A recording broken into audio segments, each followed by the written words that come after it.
자, 그럼 다시 이어서요. 자, 이에 따라 원고 펜타곤시티 그 방씨는 임시 주주총회를 소집하고 펜타곤시티 주식의 66.67% C 지분, 즉 그린 공영 지분 33.34, 피고 그 뭐죠? 유안타 저축은행, 즉 한신상호 저축은행의 33.34, 그리고 유상 감자를 실시하기로 결의했고, 그린 공영과 유안타 저축은행, 즉 예전에 한신상호 저축은행에게 유상 감자 대금 명목으로 각 280억을 지급했다라고 합니다. 자, 이거는 구상호 저축은행법에 대한 그 법률에 의한 그 법 규정이죠. 자, 이건 넘어가도록 하겠습니다. 자, 원고의 주장 요지. 자, 펜타곤 시티 그 방시의 주장 요지가,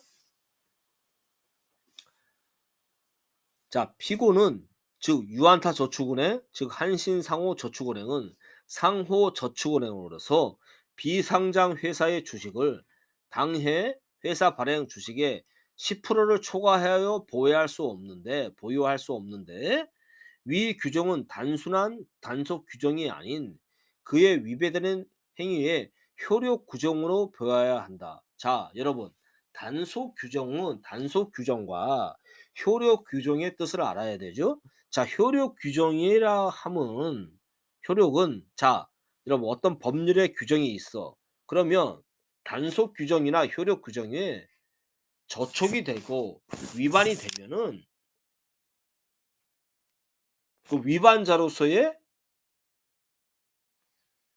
어떤 불이익을 감내하긴 해야 돼. 예를 들어서 뭐 과태료를 내라, 벌금을 내라, 예를 들어서 뭐 형벌을 살아라 하는 건 맞아. 그런데 그거를 이제 단속 규정이야? 예를 들어서 주차 단속을 해? 단속을 했어. 어겼어. 그럼 주차에 대한 그 벌금을 내야 되잖아. 과태료를 내야 되잖아. 그런데 이 효력 규정은 그 법률 행위에 대해서 취소하거나 무효로 돌릴 수가 있다라는 겁니다. 자, 이거 중요하죠? 그죠? 10%를 초과해서, 자, 그 비상장 회사의 주식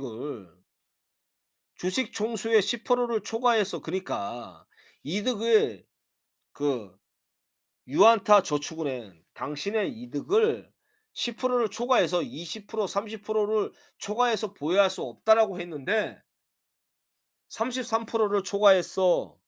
그러니까 10%에 33%를 초과해서 취득해서 주식을, 그러면 이거를 효력 규정으로 봐야 된다라고 원고가 주장하는 겁니다. 펜타곤 시대의 방 씨가. 자, 이거는 무슨 말이냐면 효력 규정이 취소하거나 무효가 될 수 있다라고 얘기하는 겁니다.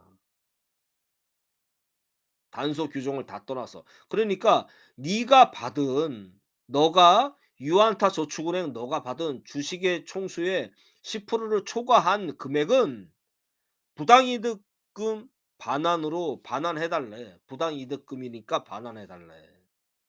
왜? 취소나 무효니까. 자, 그게 이제 효력 규정이라고 합니다. 자, 단속 규정은 뭐냐? 벌금이라든가 과태료라든가 이런 걸 물릴 수 있고, 효력 규정이나 단속 규정에는 공통점은 뭐다? 위반했을 때 처벌을 가하긴 해. 그런데 효력 규정은 무효라든가 취소로 할 수 있다라는 겁니다. 자, 그런 차이가 있습니다. 그러니까 효력 규정이 더 세. 그렇게 생각하면 돼.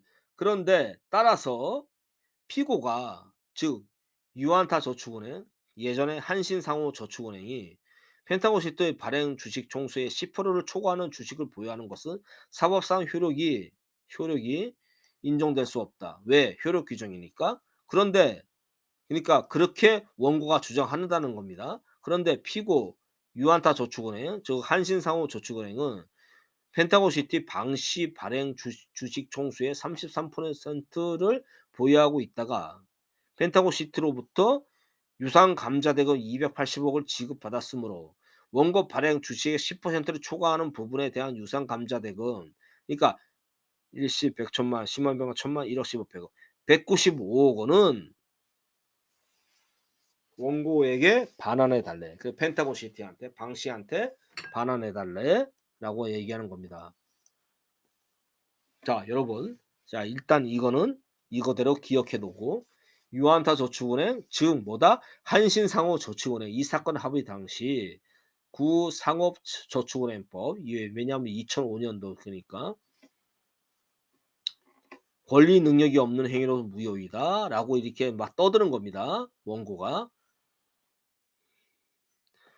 이 사건 합의는, 왜냐하면 3자가 공동으로 합의하자는 거는 리모델링 후 매각 사업에 실질적으로 유한타 저축은행, 즉 피고가 부동산 취득 개발 사업에 공동으로 참여하는 것을 내용으로 하므로 이 업무와는 무관한 것이다. 따라서 이 사건 합의는 피고와 관련된 부분에 한해 유한타 저축은행, 즉 한신상호 저축은행과 관련된 부분에 한해 그 효력이 인정되지 않고, 합의에 따라 원고의 주식을 보유하는 행위도 그 효력이 인정되지 않는다. 그러니까 부당 이력을 반환해 달라. 판단. 자, 이제 법원이, 판사님이 판단을 하는 겁니다. 피고가 펜타곤시티 발행 주식의 33.33%를 보유할 당시 피고에게 적용되던 구상호저축은행 감독 규정이라든가 뭐 이런 규정은 10%를 초과하여 보유하여서는 아니 된다. 피고는, 유한타 저축은행은. 그렇다면 피고가 위 규정을 위반해서 펜타곤시티 주식을 취득 보유한 행위의 사법상 효력이 문제된다. 그러니까 무슨 말이냐면 10%의 일반적인 상황이라면 그 원고 발행 주식의 10%를 초과해서 보유할 수는 없다. 그런데 이 원고 발행의 주식의 10%를 초과하는 거를 취득 보유할 수 있을까라고 하는 사법상, 즉 법률상의 효력이 문제된다. 그걸 한번 논해 보자라고 하는 겁니다. 이는 위 규정이 단순한 단서 규정인지 아니면 그에 위배되는 행위의 사법상 효력까지 부인하는 효력 규정인지에 달려 있는데, 위 기초 사실에 앞선 증거들에 따라서 종합적인 사항을 고려하여 보면 효력 규정이 아닌 단속 규정이라고 해석함이 타당하다. 즉 10%를 초과한 20% 30%를 했어. 주식의 20% 30%를 취득했어. 그러면 그거는 법률상의 규정에 의해서 단순한 단속 규정이야. 해서는 안 된다. 그러면 과태료라든가 벌금만으로 그런 게 있다라면은 해결할 수 있다라는 겁니다. 왜냐하면 효력 규정은 그 자체 그 법률 규정을 어김으로써 취소라든가 무효로 돌릴 수가 있는 거니까. 자, 거기까지는 안 가는 단속 규정이라라고 해석함이 타당하다라고 판사님이 그렇게 얘기하는 겁니다. 그래서 따라서 피고가 위 규정을 위반해서 원고의 주식을 취득 보유하였다 하더라도 그 사법상 효력에는 아무런 영향이 없다고 할 것이다. 결국 이와 다른 전제에선 펜타곤시티 원고의 이 부분 주장은 받아들이지 않겠다라고 합니다. 왜? 판사는 단속 규정이라고 해석했으니까. 자, 그리고 나서 자신의 논거를 입증을 합니다. 뭐냐? 법률 행위는 무효라고 정하거나 효력 규정이라고 명확하게 정하고 있지 않다라고 합니다. 그리고 구상호저축은행법에 의하면 뭐 이렇게 하고 사유 발생 후 1년 이내에 그 한도에 적합하게 해야 된다. 뭐 이렇게 하는. 자,